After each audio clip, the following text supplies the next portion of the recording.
Gente, acredite e jura que o eclipse prova que a Terra é plana. As redes sociais foram bombardeadas por defensores dessa ideia. Guga, não dá para acreditar em qualquer coisa definitivamente. Absurdas, que nesse caso nem tem tanto problema. A gente chama de maluco, a gente chama de maluco, não afeta tanto a nossa vida. Tem um grupo crescente de malucos, que acha que a Terra é plana, e eles têm mil teorias para explicar por que você vai navegar e não vai cair para fora desse prato. Tá vendo as imagens aí de um dos malucos que tem essa teoria de que a Terra é plana. Tem vários grupos nas redes sociais sobre as pessoas que acreditam nisso. Eles inventam teorias científicas que não existem, mentem, sabe-se lá de onde eles tiram tantas informações, dizem que o Sol não está tão distante da Terra, chega até ser cômico. Os terraplanistas, como são conhecidos, né, o Flat Earthers, que são essas pessoas que acreditam que a Terra é plana, é só mais um movimento dos dias de hoje. Que assustador. É um mundo de mentira, de malucos que assusta. Muito assim, que para uma pessoa séria que foi à escola acreditar que a Terra é plana, ter movimentos, páginas nas redes sociais, comentários no site da NASA, desses malucos que entram lá para... É algo que realmente me chocou muito, especialmente vendo os vídeos. E ontem também tem muita gente que acha, além dos terraplanistas que acham que o eclipse provou a teoria deles, tem mentens. Há um outro grupo que acha que o eclipse foi uma montagem da NASA, que na verdade não ocorreu o eclipse, foram enganados. O que eu vi ontem teria sido uma montagem da NASA, uma fantástica montagem, sabe-se lá quanto eles teriam gasto. Está vendo as imagens. É um mundo assustador, viu, Sérgio? Só de saber que existe uma pessoa que acreditasse que a Terra é plana já me assustaria. Saber que tem um movimento nos Estados Unidos, com vídeos nas redes sociais, com grupos de discussão, com uma associação dos Flat Earthers Society, Sociedade da Terra Plana, que acredita nisso, é para morrer de medo. Definitivamente não vale aquela máxima de uma mentira contada 1000 vezes vira verdade. Porque mentira se propaga aí numa rapidez, uma quantidade de compartilhamentos, de comentários. O eclipse solar de ontem prova que a Terra é plana. Das sombras. O Sol está tão distante que seus raios ficam paralelos quando atingem a Terra. Eratóstenes se perguntou como podia, no mesmo instante, uma vareta em Siene não projetar sombra e uma vareta em Alexandria, 800 quilômetros ao norte, projetar uma sombra diferente. Aqui está um mapa do Egito Antigo. Eu inseri duas varetas ou obeliscos, um aqui em Alexandria e um aqui em Siene.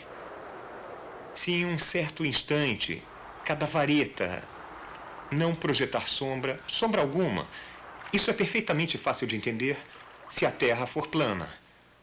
Se a sombra em Siene tem um certo comprimento e a sombra em Alexandria tem o mesmo comprimento, isso também faz sentido em uma Terra plana. Mas como pode ser, perguntou Eratóstenes, que no mesmo instante não haja sombra em Siene e haja uma sombra muito substancial em Alexandria? A única resposta era que a superfície da Terra é curva. Não só isso, mas quanto maior a curva, maior é a diferença nos comprimentos das sombras. O Sol está tão distante que seus raios ficam paralelos quando atingem a Terra. Varetas em ângulos diferentes para os raios de Sol vão projetar sombras de comprimentos diferentes. Para a diferença observada nos comprimentos das sombras, a distância entre Alexandria e Siene tinha que ser de 7 graus ao longo da superfície da Terra. Com isso, eu quero dizer... Se os raios solares são paralelos, a sombra também é, principalmente no vácuo, onde se torna completamente escura. totalmente preta devido à ausência das partículas de oxigênio e outros gases que não estão presentes no vácuo. Lá, a falta de uma atmosfera faz com que as sombras sejam bem mais escuras que as da Terra. Um exemplo são as crateras da Lua.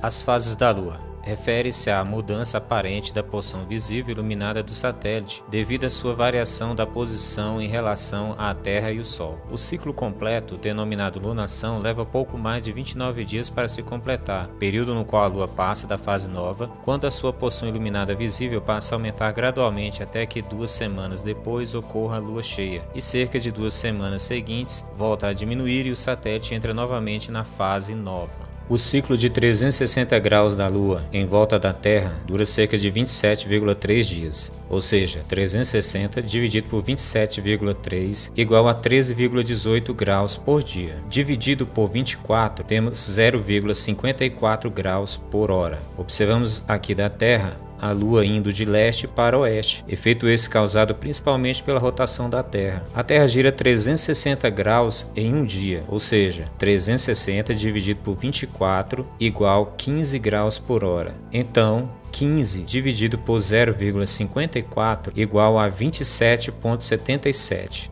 Isso significa que a velocidade de eixo da Terra é 27,77 vezes mais rápida que a velocidade de eixo translativo da Lua em volta da Terra, ok?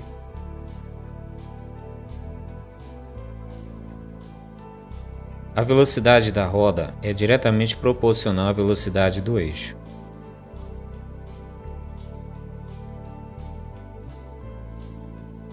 Tanto a Terra como a Lua possuem respectivamente círculo com 6.000 km de raio, com velocidade de 1.600 km por hora na linha do Equador, e círculo de translação com raio de 384.000 km, com velocidade de 3.700 km por hora. Para efeitos de qualquer análise, considera-se velocidade de eixos e não de circunferências.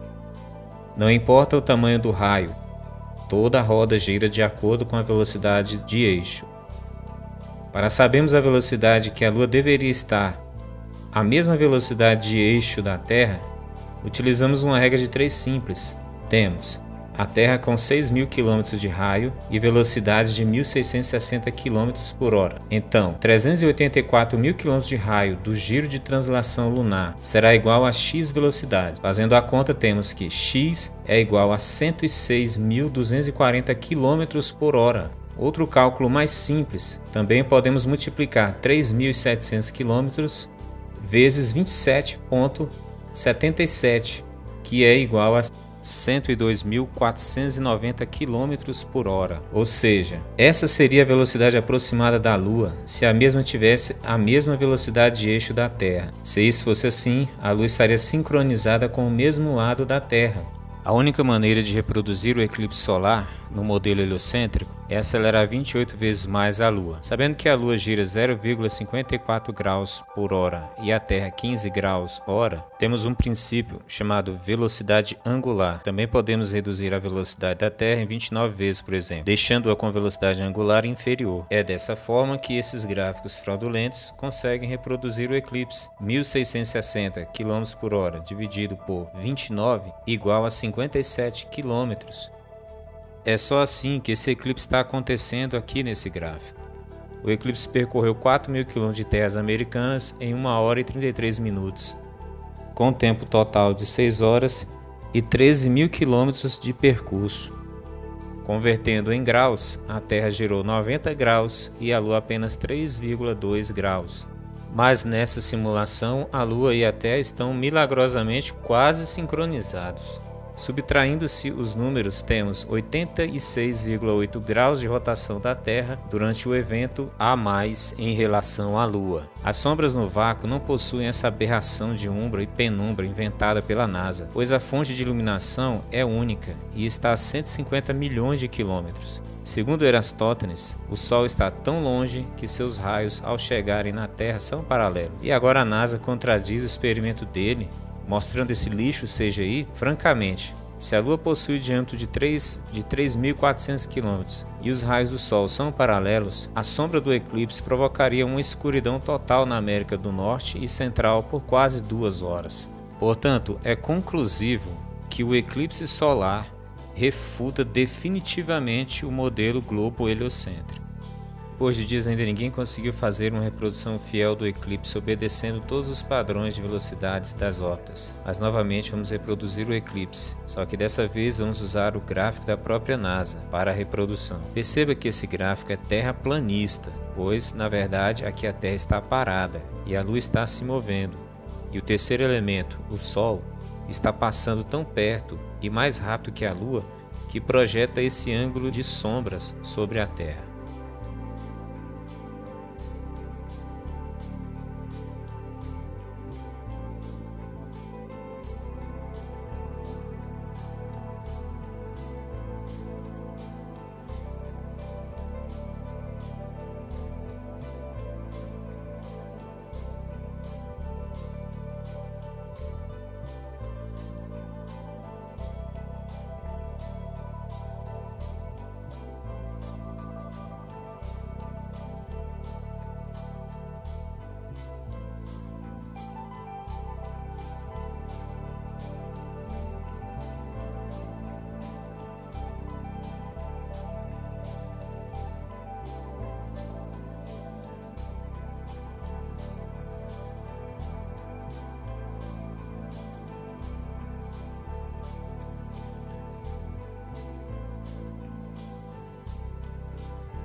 Reproduzindo o eclipse no extinto heliocentrismo, temos esse movimento com os 3 elementos do eclipse alinhados, sendo observados, cronometrados, e movimento da Lua de leste para oeste, com sombra no mesmo sentido.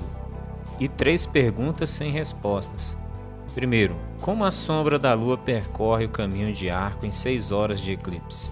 2. Como a sombra de um corpo com diâmetro de 3.400 km projeta sombra de 110 km na Terra com uma única fonte de iluminação a 150 milhões de quilômetros no vácuo? 3. Como a sombra vai de oeste para leste no modelo heliocêntrico sem alterar a velocidade angular dos corpos?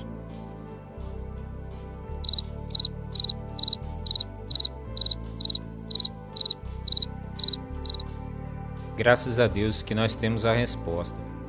Dentro dos princípios científicos de observação empírica, mensurável e reproduzível, no modelo de Terra plana, conseguimos reproduzir observando os 3 elementos do eclipse, cronometrados e com várias mensurações. Sol mais rápido que a Lua, sombra indo de oeste para leste, caminho da sombra em formato de arco, cheque mate mais uma vez no globo. Sol e Lua estão a aproximadamente 5.000 km de altura. Sol ultrapassando por cima da Lua projeta sua sombra na Terra. Dadas as devidas proporções da perspectiva, as sombras tomam forma maior que os objetos, quando esses estão muito próximos à fonte de luz. A Lua tem aproximadamente 50 km de diâmetro, porém, como passou muito próximo à fonte de luz, sua sombra foi aumentada em mais de 100%. Para provar que o Sol está baixo e que os ângulos das sombras provam que a Terra é plana, veja esse experimento.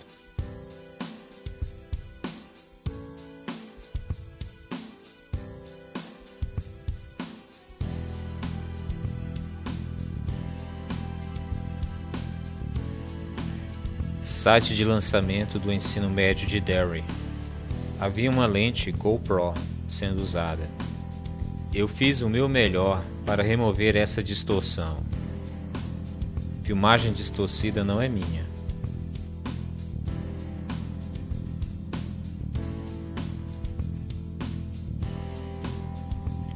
A qualidade da imagem sofre por causa da ferramenta de remoção de distorção. Desculpe.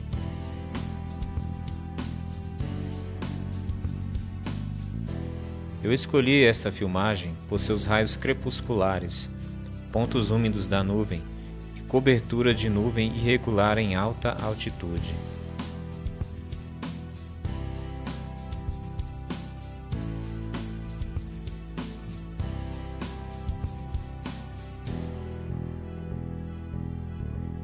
Raios crepusculares, quilômetros de largura.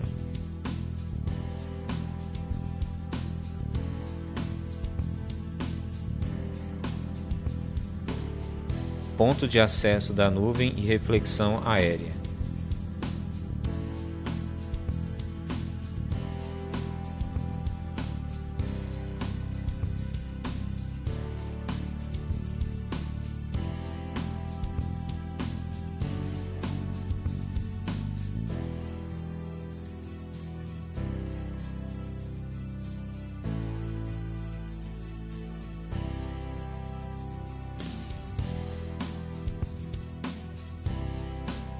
Agora eu quero que você perceba as nuvens e suas sombras. Observe como as nuvens são lançadas para fora em um padrão de divergências circulares, longe da fonte de luz. Sombras à esquerda das nuvens. Observe onde cada sombra está em relação à sua própria nuvem.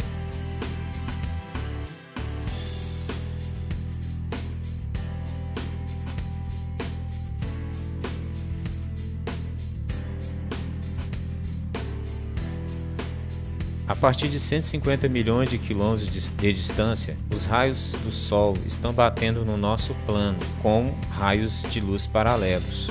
Raios paralelos devem criar sombras paralelas. Sombras diretamente abaixo, que deixa a refração. Uma vez que refração é apenas uma palavra franca para dobra.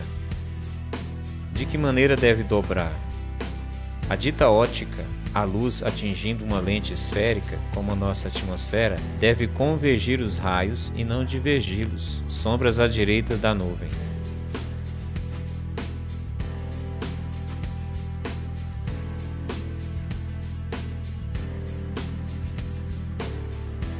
A atmosfera terrestre.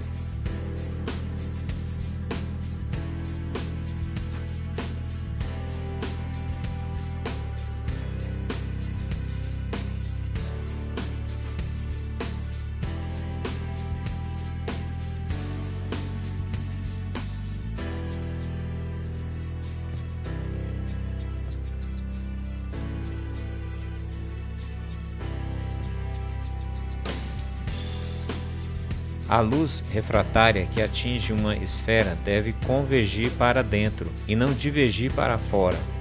Então, neste vídeo, eu só tenho duas perguntas.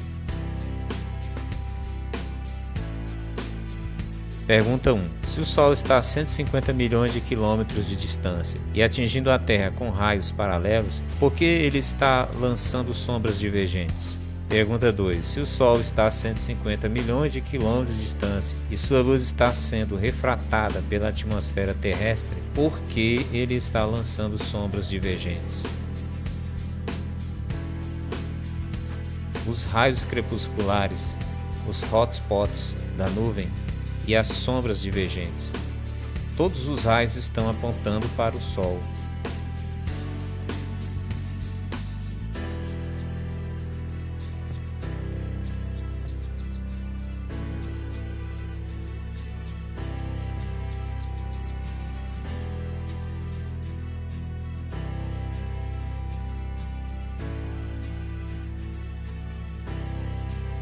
Sol a 150 milhões de quilômetros ou Sol a poucos milhares de quilômetros de altura. Em sua época, Erastótenes não tinha um balão de alta altitude com uma câmera. Talvez seja por isso que ele estava redondamente enganado. Supondo que o Sol esteja muito longe e seus raios cheguem à Terra paralelos, será que a lente atmosférica não comprometeria muito a inclinação das sombras afetando drasticamente os cálculos de Aristóteles? O que há de errado com essa imagem? Os ângulos das sombras revelam de forma irrefutável que o Sol está muito perto e é pequeno. O balão está a 34 km de altura. De acordo com o cálculo de distância do horizonte, a filmagem está focando o mesmo a 659 km de distância. E se considerarmos essa altura sobre um plano, temos muito mais de 800 km. Ou seja, aqui está algo muito similar ao experimento de Aristóteles, porém com resultado esmagador a favor de uma Terra plana.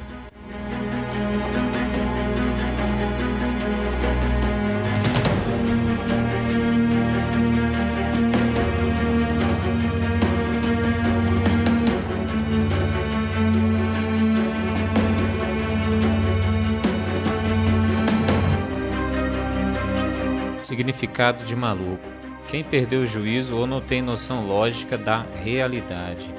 Será que o terraplanista é mesmo maluco?